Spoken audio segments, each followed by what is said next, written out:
Really? Ya, tapi sama macam yang doktor tu tengok hari tu lah. Sama macam yang dekat board, you mean? Tak apa, tunjuk Dekat dulu. board tu. Tunjuk dulu, saya Okay. tengok sekejap. But I believe ada some improvement kot. Takkanlah exactly the same thing kan. Sebab baru jumpa pagi tadi Dr. Syikin. Kena reject pun tajuk ni, tapi saya tunjuk je lah. Form dia betul lah. Apa justifikasi ataupun reason kenapa Dr. Syikin tolak? Sekejap saya share dulu. Selepas ni Fizana Okay, doktor. Okay, ni besarkan Dave, ni format ROT ni. Dr. Osman Talib. Yes, ROT punya. Sama je kan? Isinya kan? Saya pendekkan sikit ayat ni. Okay, besar saya tak nampak ada kurang, tak boleh baca maksudnya. Sebab itu. Okay, zoom sikit je lagi. Boleh lah ni, zoom sikit je. Zoom. Ya dah, alright. Tengok atas sikit, atas lagi. Okay, to assess the readiness of practitioner measure on practicing e-tendering. This still require excessive cost associated with paper-based system 2015. Dah 7 tahun dah. Memang masalah lagi Dave? Tak ada solution lagi That's the problem. Itu yang kena reject tu. Dia benda ni dah exist lama dah and it's not a new thing. So baru dapat tahu macam dari consultation dengan doktor, dia cakap confirm kena reject punya lah dengan panel pun nanti. So dia tahu tak, CIDB punya inisiatif dia panggil NETI, National E-Tendering. Dah lama dah kan. Jadi it's not that, maksudnya justifikasi why Dr. Syikin reject tu bukan sebab the issue is not exist, the issues exist, tapi dia macam tak ada solution. Dia tak bergerak. Yes. You nak buat dalam masa 8 bulan ataupun setahun 2 semester ni mampu tak gerak, gitulah lebih kurang But I'm glad to see there are issues ataupun problem yang Dave dah put up here So the rest, tolong pay attention, stop doing your work. Because by listening, by looking at this example, you will learn something and you will not repeat the same mistake yang Dave dah buat, if any. Cuma saya nak puji dulu, saya kata dekat problem statement ni, he has put the issues atau problem with proper citation. Cuma, this is mainly from one source, which is from Tan and Suhana, 2000. Banyak, tak sempat nak baca satu-satu. Memang tak sempat Dave, tapi 6 hari bulan tu takkan tunggu you tau. Okay. So you buatlah macam mana pun. Buat, maksud saya you manage lah, you all have to manage. Macam mana pun 6 hari bulan kena submit. Alright. So next. Ada lagi satu doktor sekejap nak share. Sabar.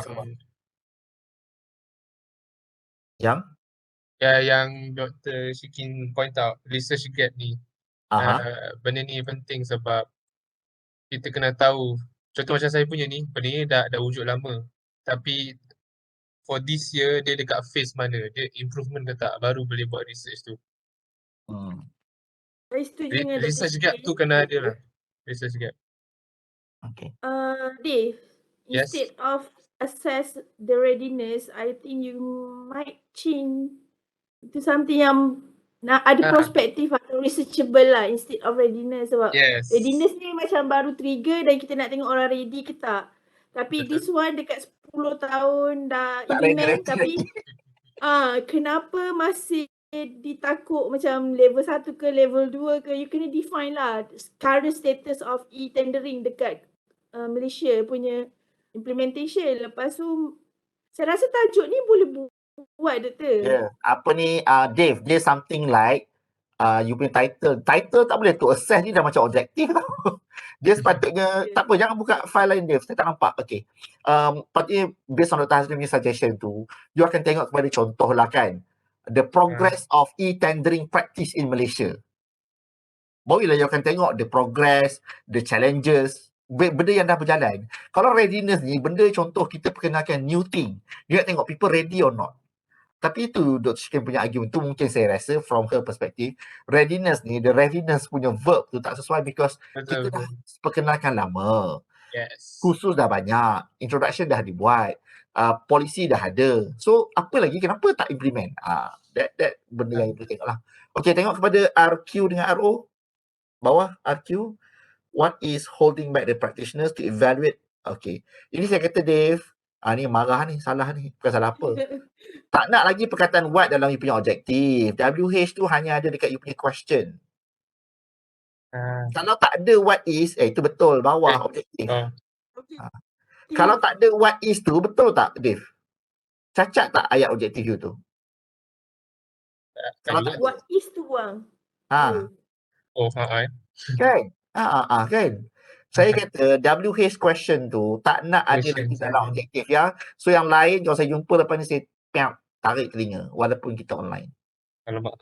So evaluate the factors holding back. Holding back tu dekat tukarlah structure ayat tu. Yeah. Okay, right. Second, RQ? Saya buat satu je. Satu saja. Alright. Good attempt. Tapi macam kata lah, pagi tadi dah kena check dengan supervisor. So, you can start all over again. Alright. Yes. Firzana? Kejap doktor. Tadi dah ready. Saya bagi dia minta sekejap. Dah. Okay. Alright. Siapa supervisor? Dr. Farah Nadia. Okay. Kuatkan sikit. Besarkan sikit nak baca ni. Comparison of pro and con. Okay. Okay. Right. Okay lah. Dah boleh baca tu.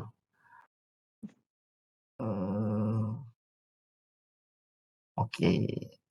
Objektif you nak melihat kepada scope of work. Okay. Yang keduanya? Yang kedua, macam perbezaan benefits and drawbacks, pros and cons dia antara QS client dengan QS contractor. Okay. Ada dua benda dalam satu objektif. Is it possible tu saya? Yang kedua, RO2 Benefit and drawback. Okay.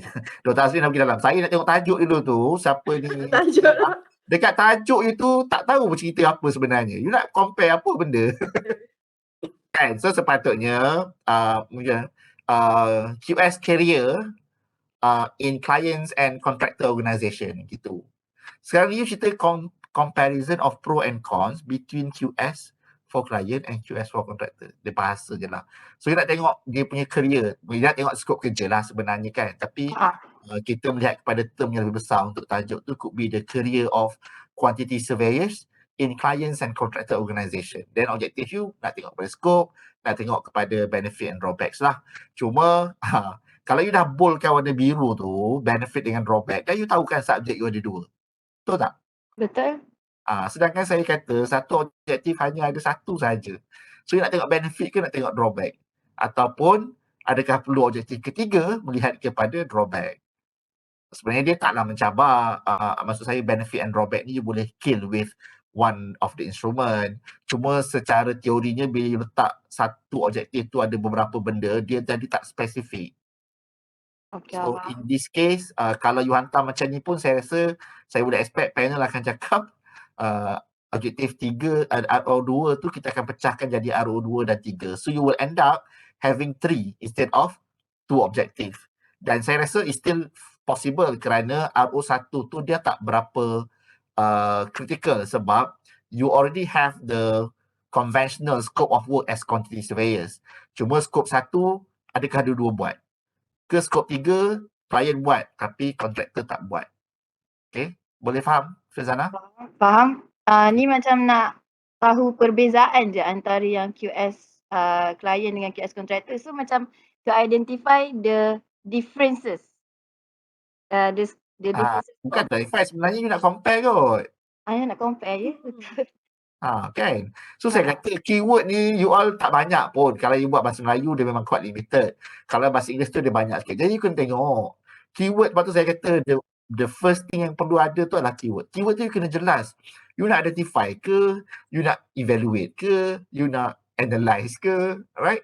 So kalau you ada dua benda, dia sangat tajuk you pun dah tulis tu apa ni Firzana. Sebab tu saya kata dekat comparison tu tak sesuai dekat tajuk itu kena broad, you know, career as quantity surveyors in client and contractor organisation. Yang you nak tengok adalah you nak compare dia punya scope of work sebagai objektif pertama.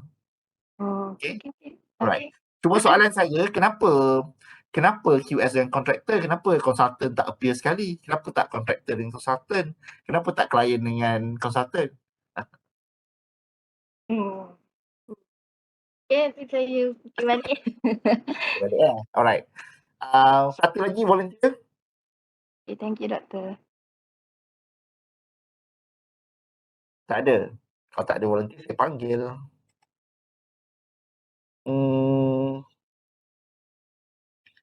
Ke Dr. Hazrin nak panggil sudah Dr. Hazrin? Doktor, Ya, saya. saya nak Okay. volunteer. Siapa? Adriana. Okay, terus share screen.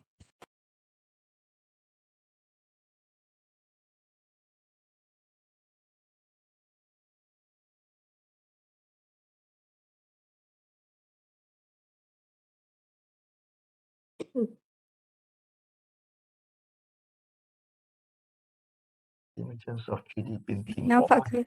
Nampak? Besarkan sikit. Sebab kita nak tengok 3 kolom tu je. Yang kolom sebelah kanan tu tak penting lagi sekarang. Oh. Okay, alright. Okay, tajuk 3D printing dah tengok dah? Previous thesis, Adriana? Tak ada. Tak ada? Tak ada. Saya macam baru. Saya tak jumpa lah. You tak jumpa lah, tentu lagi tak ada. Dr. Azri macam baru je tajuk ni kan, 3D printing ni, Dr. Azwari, betul tak? Rasanya hari tu Kita tak bukan ada. 3D printer, dia exoskeleton. Okay. Okay. Bukan yang ni rasanya. The emergence of 3D printing industry. Ini macam tadilah, apa Dave? You kena verb yang emergence macam ni, okey lah nak tengok on the e-tendering tu. Kalau tengok readiness tu macam tak boleh. Okay. How will this technology impact the current practice to analyze the impact of 3D printing technology on the employability of workers? To identify the effects of printing. Apa dia? To analyse the impact, first kena tahu level of implementation dekat Malaysia dulu baru tahu impact. So nak tanya Sekarang dekat ni ni. Malaysia pakai ke? Adriana, jawab soalan atas tu. Berapa Saya. banyak orang dah pakai 3D printing kat Malaysia ni? Ya. Saya jumpa company je lah yang baru nak buat 3D printing ni. Okay. And ada several yang macam factories yang baru buat guna this So technology. kalau dia punya implementation tu belum cukup, macam mungkin ada satu projek je ke, then susah untuk you ukur dia punya impact. Faham tak? Impact ni setelah benda tu berlaku. Betul? Impact of COVID-19. Baru nampak impact dia apa. Kalau benda ni belum ada, then untuk kes you ni, sesuailah tengok kepada readiness, tengok suitability, sebab benda tu belum di-implement, belum diguna pakai. Kalau impact dan, okay, apa beza impact dan effect?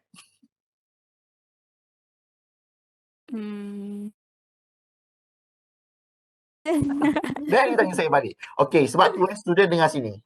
Kenapa saya minta saya sediakan table ni, Adriana pergi kanan sikit, hujung sekali. Expected outcome. Stop. Lagi. Hujung sekali.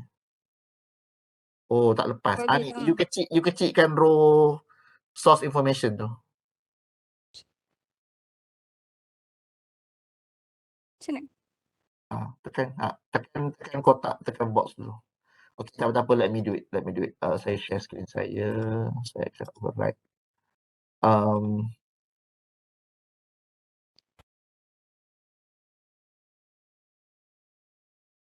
Okay.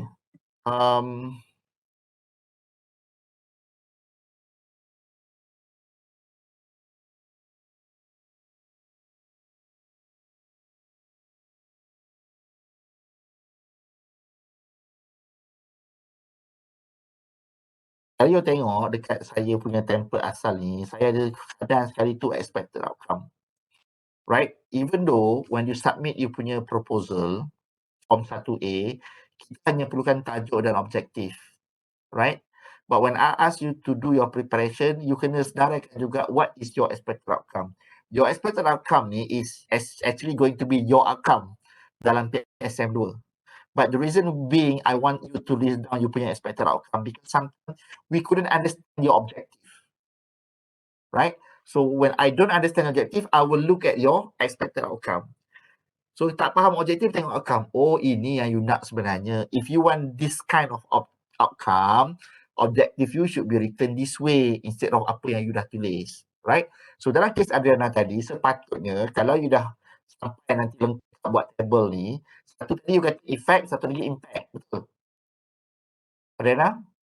Betul. Kan, effect dengan impact. Jadi kalau you boleh senaraikan kat sini impactnya apa yang you expect pada effect apa benda, then you can see sebenarnya effect dengan impact ni benda yang sama. Saya by looking at the term dan my common sense and knowledge, I would say if you are having that two objective, dia akan bagi you jawapan yang sama. Okay. Sebab tu penting table ni you buat dan faham before you submit you punya title dengan objektif. Kerana you kena faham as I said, kalau you faham what you should have achieved at the end of PSM 2, okay, without you submit without understanding ataupun betul-betul predict what sort of answers conclusion yang you akan dapat, tiba-tiba objektif ni lulus. Because panel tak tengok apa you punya expected outcome, tapi panel nak you have your outcome at the end of semester 2. So when you submitting your proposed objective, you mesti ada some idea. What is my expected outcome and how am I going to get ataupun reach to that outcome. Sebab itulah saya ada column yang tengah-tengah ni, approach, tool dan juga targeted information. Okay, you nak tahu factor contribute to the delay. Contohnya technical factor, human factor, site condition factor, design factor. So macam mana you nak dapatkan all these answers? Right? So one of those yang saya propose kat sini through document analysis. Nak analyze apa? Analyze minutes of meeting, progress report, technical meeting punya report and what not. So based on this information, through using this tool, saya akan dapat jawapan ni. Supaya jawapan ni, outcome ni boleh menjawab kepada objektif yang telah diluluskan. So this is how actually this table help you to have a better understanding of PSM1 dan PSM2 supaya boleh hantar you punya hardbound thesis. Okay, kalau you hanya buat preparation based on form 1A, you akan hanya ada in mind your titles and objective without really forecasting at the end of semester 1, at the end of semester 2, apa lagi the process yang you kena get involved with and apa lagi submission yang you perlu buat. Remember, titles and objective is just your first submission to get your titles and objective approved. After that, ada beberapa lagi submission yang you kena buat. Okay, so Adana go back and study benda ni. Alia? Ya, doktor. Kejap Okay. Okay. Doktor, tapi kalau kita buat effect tapi on different factor, tak boleh juga. Even though dua-dua macam effect tapi dia different factor. Contohnya macam mana tu? Macam tadi yang first tu is impact on employability of the worker and then second is for efficiency and the productivity of the Boleh? progress center. Boleh. Saya tak pasti tadi. Kalau itu yang ditulis kat belakang, maksudnya fokusnya berbeza kan? Betul. Subjek you tapi sebab tadi you pakai effect, satu impact kan? Okay. Contohlah you pakai effect dua-dua. Okay. Tapi yang first tu effect kepada pekerja, yang kedua lagi effect kepada proses kerja. Contoh je lah. So that one should be okay lah. Okay. Alright. Thanks. Alia besarkan sikit. Kejap. Saya akan cari pelajar jejaka after this kerana belum ada jejaka selain daripada Jeff. Sorry. Ni topik saya. Okay. Pasal adoption level of MMC and strategy untuk kita improve implementation MMC ni dekat dalam Malaysia punya construction industry players lah. Which is architect, developer, QS, semua tu. So for now sekarang ni MMC banyak diguna pakaikan kat seluruh negara, especially kat Sweden dan also Japan. And sekarang pun Malaysia pun nak try to adopt ke MMC ni. Mana kita boleh lihat CIDB dah buat satu strategic plan which is called Construction 4.0. And then dalam Construction 4.0 ni CIDB nak keluarkan dalam segi new technologies dalam cloud computing, mobile information, 3D printing, AI. And then Alia, MMC tu in simple apa bendanya? yang mana? MMC. MMC Modern Method Construction. Ialah apa bendanya? Apa yang dimaksudkan dengan MMC tu? MMC ni macam satu cara yang kita boleh guna pakaikan dalam cara barulah untuk dalam segi construction, which is before this kita more towards on conventional method kan, which is macam kalau kita nak buat satu, let's say column, kita start from formwork, concrete and reinforcement. But then with this MMC, kita ada cara lain, which is ada So modular. MNC ni is basically incorporation of all technologies available lah. Lepas tu Yes, ikut betul. patut AI, EI, machine apa semua tu lah. Yes, betul. Okay, right. Teruskan.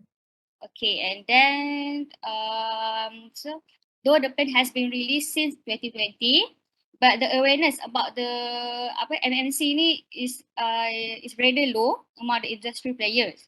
So preliminary survey has been conducted in July 2022, found that 70% of the industry players are not aware of the existence of the plan, which is 70% tu tak ramai yang sebenarnya yang menggunakan MMC ni dalam construction sekarang. Okay. So research question saya, how far Malaysia construction players that adopt to MMC in conjunct with the CIDB Construction 4.0 strategic plan. Okay. So question tu, what are the strategies to improve the implementation of modern method construction in conjunct with CIDB Construction 4.0 plan within the Malaysia construction players? Okay, alright.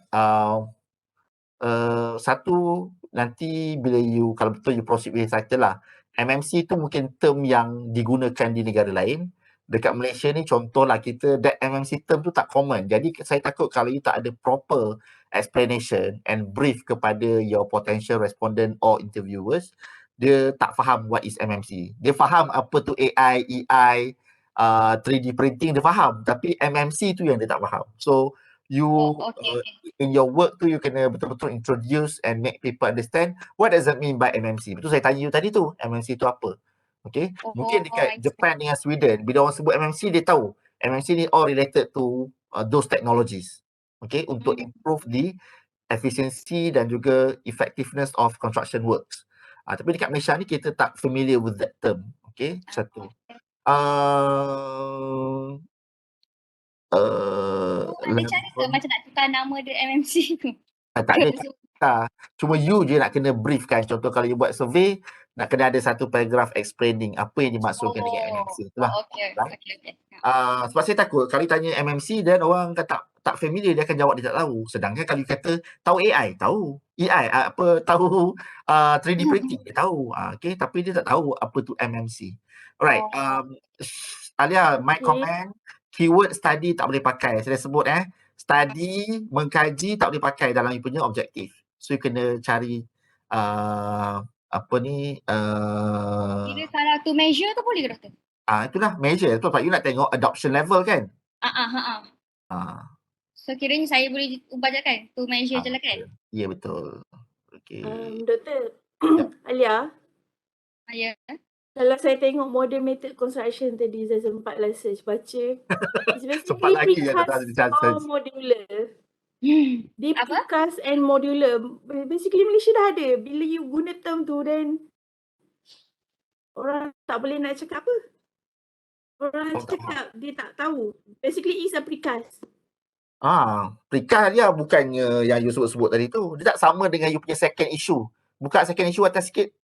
Sekejap Precast and modular mana yang dia kata. ni CIDB, okay. Stop, okay. Kau tengok dekat sini, you punya point number 2 ni talking about cloud computing, mobile information, AI, 3D apa semua ni lah.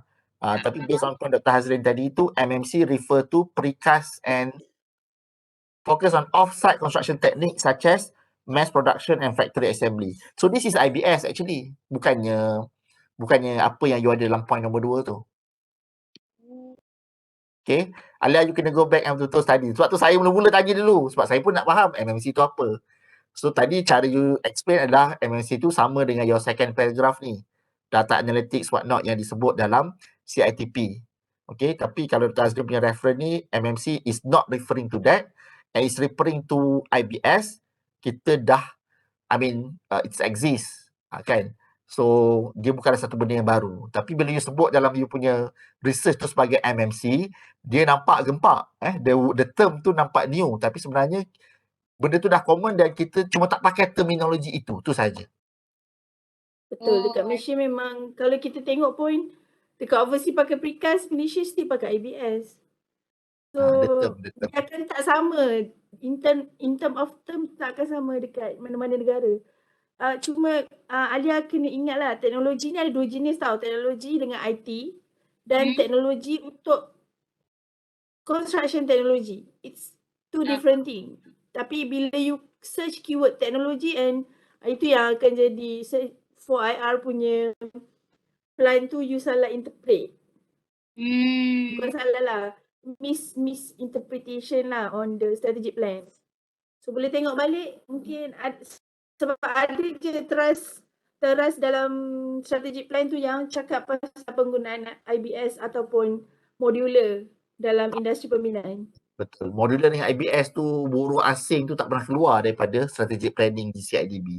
Setiap tahun ada, setiap 5 tahun ada. Sebab apa? Sebab kita belum solve the problem. So mungkin hasil kajian you all ni boleh membantulah. Alright, tengok balik second objective tadi Alia. Kejap.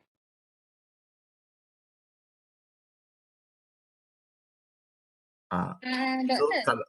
Yes. Saya nak tanya kan, let's say kan kalau macam saya just nak study on adoption level of Malaysia ni, in terms of macam dia guna pakai ke tak ya CIDB punya strategic plan tu? Contoh. Kalau saya punya untuk thesis tu. Dan let's say lah maybe MMC bukan apa tu? Yang macam CIDB dah buat plan kan. But then boleh ke kalau saya tak study adoption level dia tapi on CIDB punya tu, faham tak? Ya, cuma maksudnya sekarang ni you nak tengok je apa CIDB punya strategic plan tu and to what extent benda tu dah berlaku dan berjalan. Am I right? Ya. Itulah cerita dia kan. Student ni kadang kita idea tapi nak menulis tu dia tak sama apa yang you fikir ini tak sama dengan you tulis. Ya. Kan saya tak kata memanglah you akan cakap memang you all pelajar dan masalah ni bukan dekat you all je. Mana-mana yang saya ajar research method itulah dia.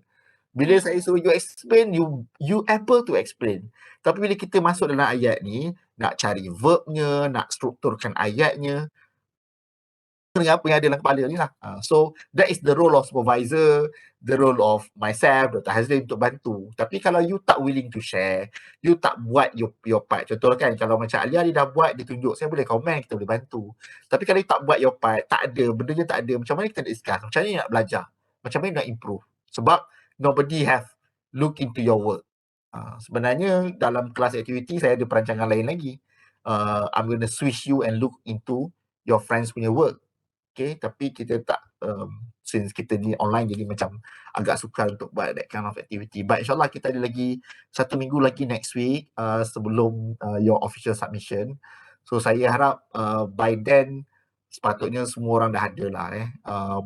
You really have to take this seriously. Even my own student pun belum dapat approval lagi. Sebab saya rasa time frame dia memang very very tight for PSM and then you have other commitment as well, saya tahu kan. So saya ajar you all 2 subject, Dr. Hazrin pun ajar you all 2 subject. So we both know you understand your situation. Tapi dia tak ada orang lain yang boleh buat, you all kena buat and make it work lah. Okay, thank you Alia. Good attempt. Nampak bendanya ada, but of course it's a learning process. Kalau you boleh bagi perfect one, then you tak satu yang ada dalam kelas ni lah. Okay. Seorang pelajar lelaki yang terpilih adalah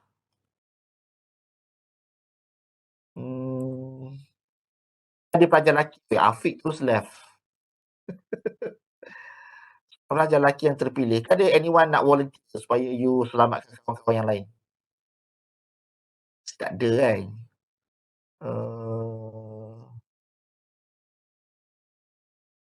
Dah habis nama. Ni je.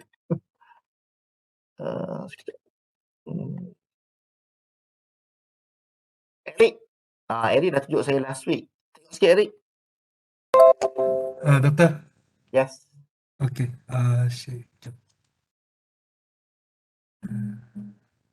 Eric Dr. Shikin kan? Bukan, Dr. Yahya. Oh, okay. Tapi yang bantu sekarang Dr. Muzani. Okay. Boleh nampak doktor? Ya, boleh. Okay. Yang ini after you discuss saya last Wednesday, ada bincang Dr. Muzani? Tak ada? Tak ada sebab Dr. Muzani tak reply. Okay. Dia tanya tapi... Okay, alright.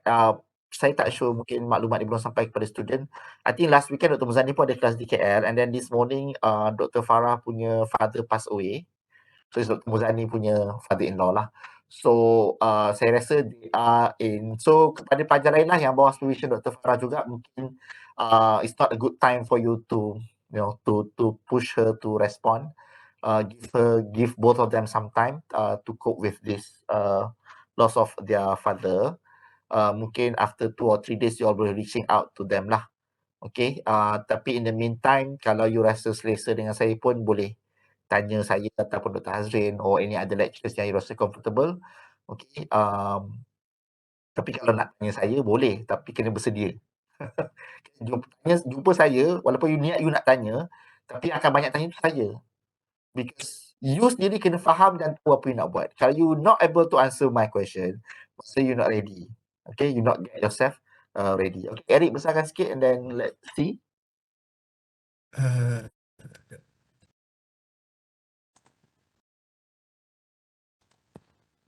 okay, doktor.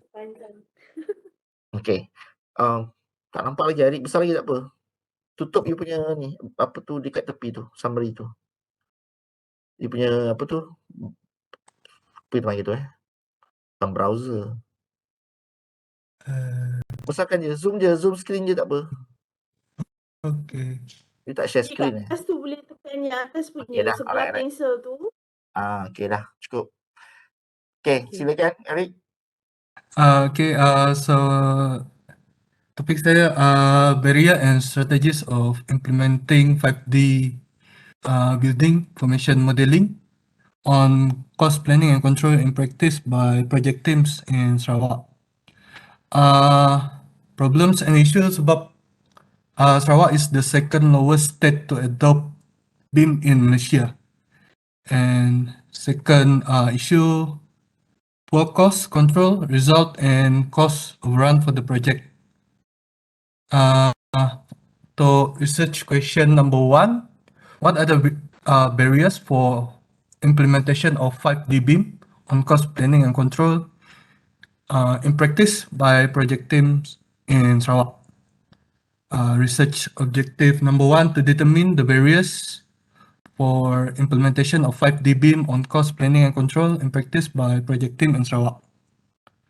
Research question number 2, what are the strategies that can be implemented to increase the usage of 5D BIM for cost planning and control in practice by project teams? RO2, to identify the strategies to increase the usage of 5D BIM software for cost planning and control in practice by project teams in Sarawak. Okay, my comment generally is a good work. Okay, maksud saya dari secara teorinya saya ajar you all untuk ada issues, ada citation, construct RQ properly, ada keyword, ada WH. Tu RQ tak ada question mark, Eric. Question mesti ada question mark dua-dua tu. Okay, and then RO dia ada keyword, dia ada focus, subject dan juga focus. Okay, saya rasa Eric masa dia consult saya last week, he's talking about BIM in general. So saya kata kalau you nak buat on BIM, talking about strategies and barriers ni dah ramai pelajar buat. Okay, so unless you nak go into a specific, go deeper. So saya rasa that's why he reached out to this 5D BIM. Okay, so dari segi formulation of question and objective ni, saya faham, I'm happy to look into this, apa yang Eric dah buat. Cuma masalahnya dari segi kelulusan, untuk meluluskan tajuk ini, asas utama atas sikit Eric, bila you see sebut dalam punya isu, Sarawak is second lowest state to adopt BIM Malaysia. Soalan saya, ada berapa banyak projek di Sarawak yang mengguna pakai BIM? So far yang saya tahu Pembonia Highway. Lagi? That's all. Okay, so Pembonia Highway kalau katalah the only one. Okay lah, Pembonia Highway tu ada banyak work package kan. Maksudnya can be subdivided into several project di bawah team ataupun di bawah mega project known as Pembonia Highway. Dia panggil work packages. Betul Eric? Betul. Work package 1 daripada Teluk Melano ke Kuching, work package 2 daripada Kuching ke Samarahan and others lah. Right? So you mungkin ada pelbagai kontrak maksudnya work package tu dia ada different kontrak lah. Kontrak 1, kontrak 2. So kita boleh kata ada few projects. Right. And yang kedua dia dah ada Pen Borneo. So Pen Borneo pakai sampai level berapa? Sampai 5 tak? That one saya tak research lagi dekat. Okay, so itu isu tadi saya kata saya yang tulis ni saya tapi in term of in term of your research yang you nak buat ni, saya takut macam ni. Satu, tak ada projek implement. You kata lah ada satu di Pen Borneo. So second question, you are talking about 5D beam. Contohlah Pen Borneo memang dia pakai beam tapi tak pakai sampai level 5. Dia masih cost management masih pakai manual ataupun conventional way. So nanti you akan stuck dengan you punya objektif ni. Okay, boleh lah. Barriers boleh. Bawah second apa? Strategis. Macam mana Nazrin? Kalau dia tak implement, boleh lah sebenarnya objektif ni kan? Kalau contoh... Kalau setakat cakap sebab Sarawak sekarang saya percaya dia punya JPR dah ada BIM, tapi mostly sampai 4 lah paling tinggi yang saya tahulah. Yang saya ada information lah. Currently JKR sampai 4D saja so far. 5D ni okey untuk tengok. Dia belum implement, so dia nak tengok kepada barriers and strategi tu saya rasa macam nampak feasible lah. Macam okey. Boleh faham tak Eric? Kalau you nak buat until 4D, you boleh lah objektif like problems ataupun strategi to overcome the problem. Sekarang ni sebab belum dipakai 5D, kenapa tak pakai 5D? Itulah. So I think macam somehow or other dia okey. Dia inline lah dengan current punya. Cuma macam saya kata dah, saya cakap ni sebagai seorang pensyarah yang mengajar research methodology. Tapi bila you submit, kalau tak lulus jangan marah saya pula Okay. So as I said, dalam panel tu kita pun we take quite some time tau sebenarnya to deliberate every tajuk. Sebab tu saya kata bila you hantar tu kena hantar jelas. Macam Eric ni dia hantar jelas ni. Dia punya RQ, RO dia jelas. Cuma tadi isu tu saya nak minta some clarification. Ada tak projek kan? Sebab dia kata dekat sini atas, Eric sikit. Okay. Isu kena tambah sedikit lah. Betul. Current. Jangan cakap. Okay. Lagi satu dah kena cari lah. State tu boleh lah. Tapi you mention lah dia sekarang dah level ke berapa. Pen Borneo dah pakai highway. Pen Borneo ada. Feasible. Kena tunjuk the present situation to di Sarawak. Sebab tiba-tiba you kata second lowest. Poor cost control tu okey lah. Mungkin poor cost control ni boleh cerita.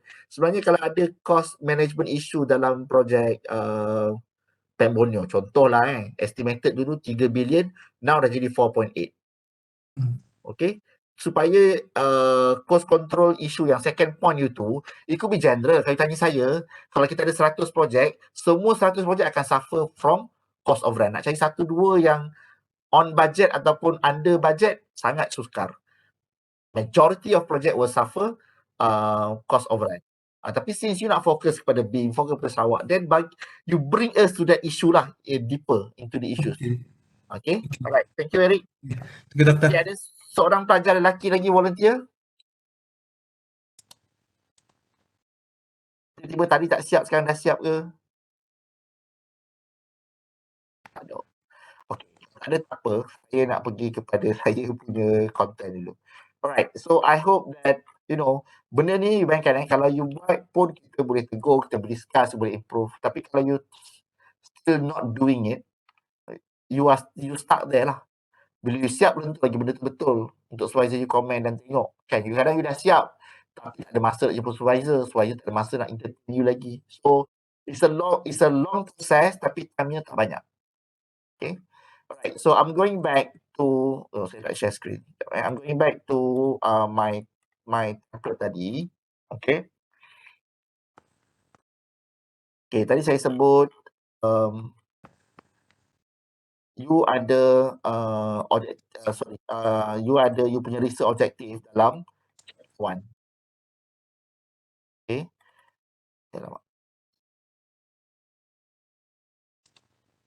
Okay.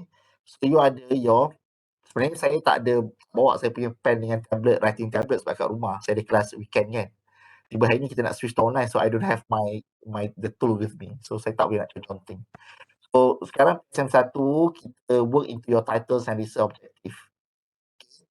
And then you also have to write your research methodology.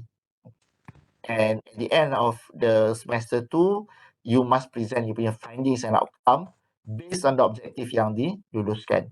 So the importance of chapter 3 ataupun your research methodology is basically to act as the bridge. Okay, jadi jambatan kepada you untuk capai you punya findings ataupun outcome. Menjadi jambatan, menjadi bridge for you to answer your research objective. Jadi your intention ataupun you punya niat, you punya objektif ni nak mencapai kepada this outcome, there could be possible more than one route. Okay. Mungkin ada more than one methods untuk you jawab you punya research objective. So sebab tu saya nak you ada something in mind before you submit you punya tajuk. Okay. Contohnya, kalau you ada this objective, okay, benar pasti punca kelewatan kelulusan pelan bangunan suatu projek pembinaan. Okay, right? So you have this objective and you tahu dah, you have in mind your expected outcome tu would be like mengular, maksudnya staff tak bagi komitmen, prosedurnya ketat, birokrasi, staff tidak kompeten, kadar bayaran tinggi, kesilapan teknikal, kesilapan funding. So this is your potential outcome yang you boleh cerita sekarang lah ketika PSM 1. You akan dapat the actual answers. You must get your actual answers dalam PSM 2. Right? So in order for you to get all this expected outcome of finding, you mesti tahu how are you going to collect the data. And who can provide you with the data. Okay. So untuk kena pasti punca kelewatan ni, you can, inilah 4 method yang saya dah introduce dan kita introduce dalam manual PSM. Okay, it could be questionnaire survey, soal selidik, it could be observation, merhatian, document analysis, analisa dokumen, ataupun semi-structured interview. Okay, so dalam setiap objektif you hanya boleh ada satu instrumen sahaja. Satu objektif, satu instrumen. But you may have 2 objective using the same instrument. Ataupun 2 objective using 2 different instrument. It's possible. Tapi satu objektif tak boleh ada dua ataupun 3 ataupun 4 instrumen. Jadi untuk this first objective, you must choose between survey, observation, analysis ataupun interview. Tapi in order for you to choose which is the best, you kena faham lah what is your objective and which instrument akan bagi you the best answer. Right? If I were to ask you, you identify punca kelewatan, can you conduct 2 survey?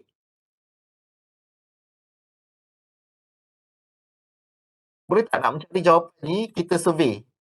Survey orang lah.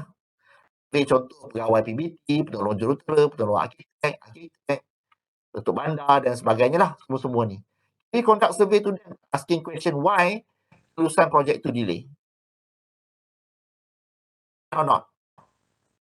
Kenapa? Siapa jawab? Eric Okay, siapa katakan bagi thumbs up sikit. Nak tahu this objective, nak get the answer of this objective, you conduct survey to those people yang dekat bawah ni.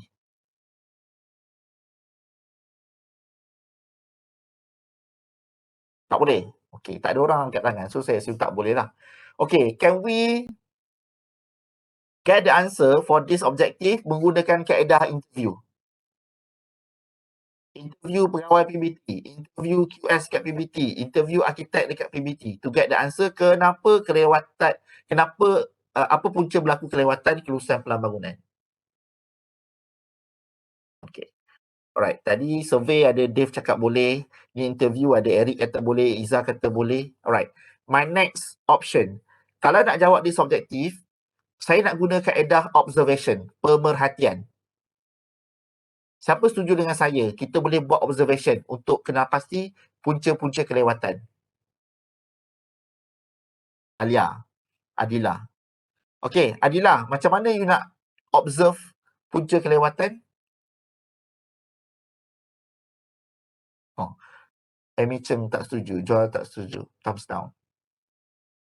Dave, thumbs down. Right? So, kalau you nak tahu punca kelewatan, kalau you observe maksudnya apa? You pergi kat pejabat PBT tu dekat OC, you duduk tengok. Kenapa dia lambat Oh, dia main telefon. Oh, tak ada orang kat pejabat. Right? So, Kalau macam tu boleh kan doktor? apa dia? Kalau observe macam tu. Boleh. Itu saya Lepas kata tu, boleh. Okay, I'm going to conclude now. So, actually, untuk setiap objektif tu, kadang-kadang more than one method tu possible. Survey boleh, interview boleh, observation pun boleh. Untuk contoh yang ini. So, it is your role to weight benda ni. You rasa mana lagi mudah sebenarnya? Survey ke, interview ke, nak buat observation? Okay. Tapi observation ni benda yang you nampak je lah. You nampak ada orang kat pejabat, you nampak pejabat tutup awal, tapi yang behind that tu you tak boleh. You tak boleh minta masuk pejabat nak duduk kat dalam pejabat tu. You boleh duduk lah kat kaunter, kat luar. Right? So, I can say that observation tak salah, tapi takkan bagi you much ataupun a lot of information. So, you kena go either survey ataupun interview. Now you choose. Survey, interview mana lagi senang, mana lagi mudah. Mana lagi menjimatkan duit, mana lagi menjimatkan masa, mana yang boleh bagi banyak information, banyak feedback. Okay, so itu you lah decide based on that objective. Okay, so that is the first layer. The second layer is who can provide the data. Contohlah kalau you nak survey pasal ini, kelewatan punca bangunan ni, you nak survey siapa? So dekat PBT tu ada pegawai semua, ada bandar, ada pejabat, ada driver. Boleh tak driver ni jawab sebagai you punya responden, kenapa nak kenal pasti punca kelewatan pelan bangunan? And the driver answer you punya survey. Thumbs up, thumbs down.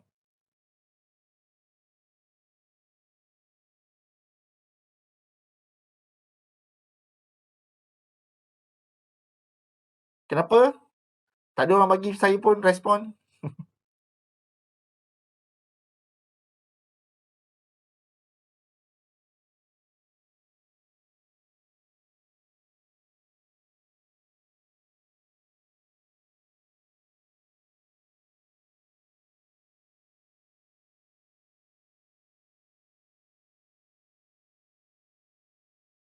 Right.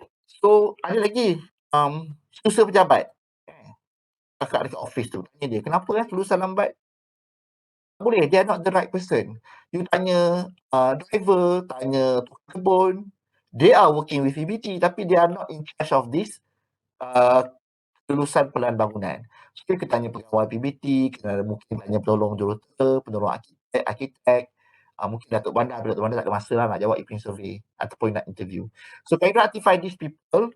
You can either decide, kalau orang-orang ni lebih baik interview rather than buat survey untuk jawab this objective. Okay? So, this is important before you submit you punya objektif ni. Sebab saya takut you finalize you punya objektif without having in mind siapa nak jawab, apa kaedah nak collect data, the objective, approve. So, nanti you akan start. Saya bagi contoh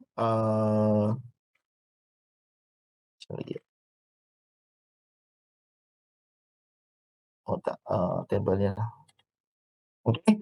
So, table ni saya dah share tadi dan saya dah pernah present dalam course sebenarnya. Okay. Saya dah kali tengok setiap row ni, setiap row ni saya dah elaborate example of different tool. Kalau document analysis untuk ini, document analysis apa information yang diperlukan.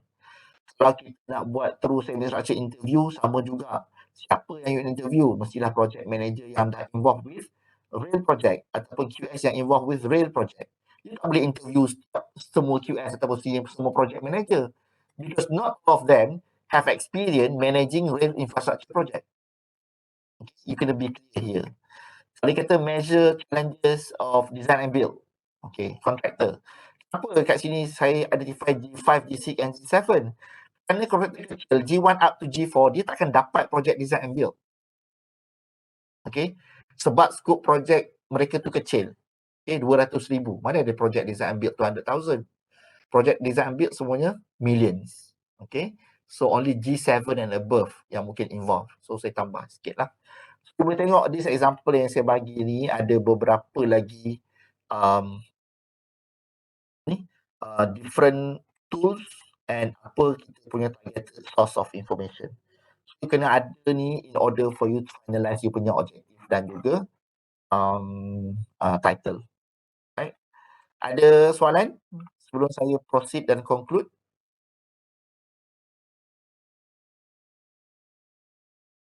Any question?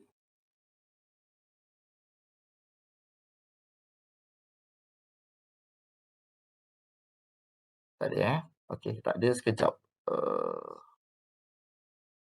Saya nak pick up phone sekejap.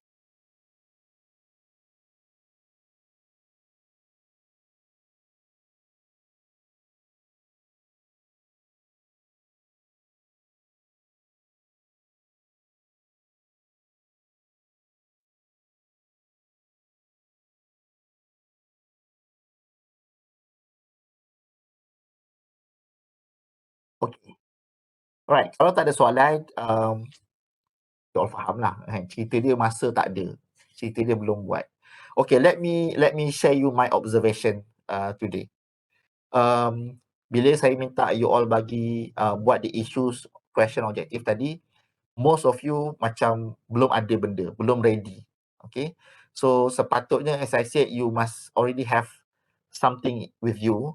So apa yang bila saya minta you buat RQ dengan RO tadi dan isu tu, macam Alia buat lah, for example, macam Dave buat, benda yang you dah ada, you cuma transform dalam format yang saya nak, ataupun you can use your own format macam Dave tunjuk, tak ada masalah.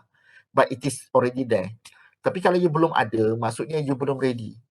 And kalau you belum ready, today we already in week number 2. Okay, so saya ingat semalam saya kira berapa hari dengan pelajar space. Sorry, on Sunday 14 hari. So kalau Sunday, kalau hari ni tinggal 12 hari lah before submission. Right? And we are talking about 1 title and 2 objective. And you must submit 2 titles and 4 objective in total. So I'm begging you to work harder.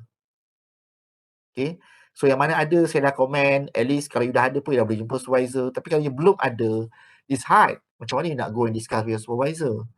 Kalau you jumpa saya pun with nothing, kena marah je dulu. Sebelum saya guide tu, saya marah dulu. Because you are not ready. Okay, so as I remind you, tak ada orang nak tolong you ni. You kena buat for yourself. PSM ni hanya you seorang saja with your supervisor. So kalau you tak buat, tak ada orang akan tolong buat for you. Right? So I don't intend to extend kita punya discussion today. So I've shared you this table. Okay. So disebabkan datang kelas, bila saya minta masa kelas, you all buat dan tak ready, saya akan tukar approach. Before our class next week, saya akan minta you submit. Okay. So bila saya minta submit, maksudnya you akan buat lah beforehand. Right? So dalam kelas, saya akan terus pick randomly us to discuss. Jadi kita akan jimat masa sikit lah. Saya takkan bagi masa you untuk you buat. So you must prepare before the class, and I will ask you to submit before kita punya class, probably on e-learning. You submit your file, submit this table or any other template, tak ada masalah. Okay, as long as ada issues, ada question, ada objective dan juga tool, information dan juga outcome yang saya minta ni lah. So sepatutnya lah when you have this table or any other format, tapi you ada this flow, dia akan bagi you a clear picture what you intend to do and how are you going to do that, so that it will enable you to answer your research objective. Okay, kalau you keep on thinking about titles and objective, dia akan jadi just an attempt. Maksudnya you tulis objective, title dengan objective, bila discuss dengan supervisor, kita tak nampak your overall view of that topics, nanti menyebabkan you tak ready, and then you know, bila supervisor keep on asking you question, you tak boleh answer, dan kita akan start bila kita start, kita kata okay, stop about this, think about other topic. Sebab you punya preparation tu tak extensive enough. You tak faham, you tak nampak the whole picture. So kita akan start discussion lah. So saya cadangkan you prepare this table. Bukan saya cadangkan lah, saya kena force you to prepare this table at least for the class. Kalau you tak nak buat, tak nak discuss your supervisor tu, up to you lah. Itu between you and your supervisor. Supervisor have their own mark. So I have my own responsibility here to introduce and to facilitate you on a research methodology.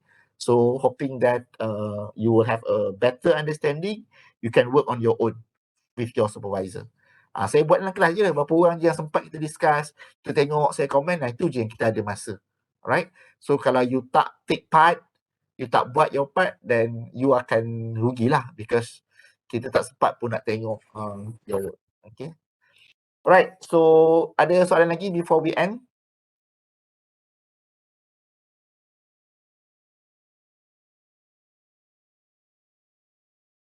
Tak ada soalan? Tak ada soalan, macam faham dan okey, sepatutnya okey lah.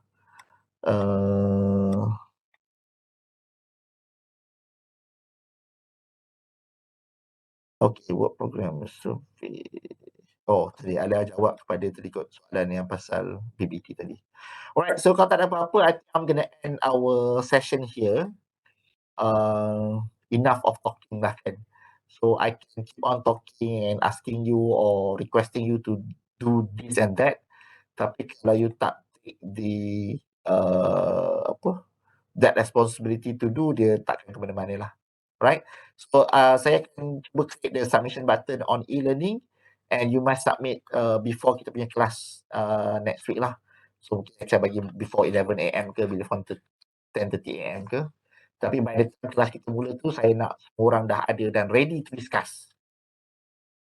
And hoping that kita akan ada physical class next week. Jadi I'm begging to all of you untuk practice good SOP.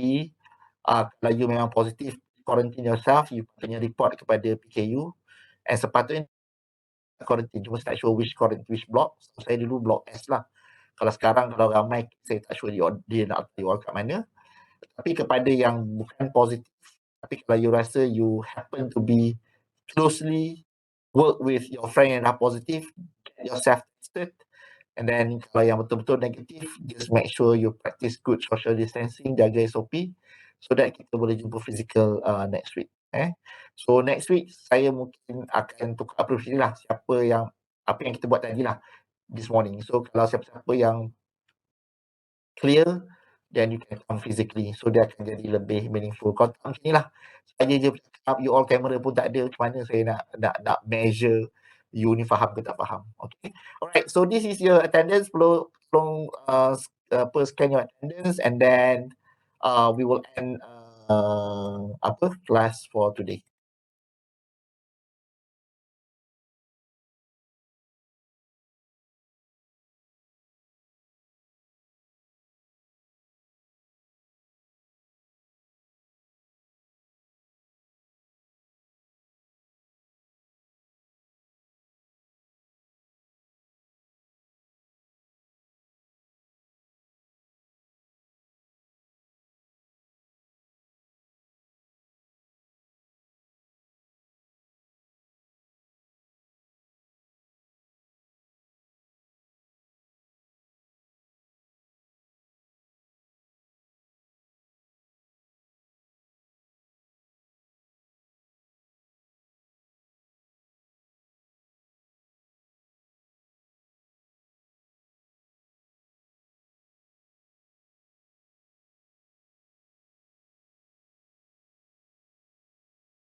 Alright, thank you everyone. You may leave if you finish scan your attendance. Thank you, Doctor. Thank you, Dr.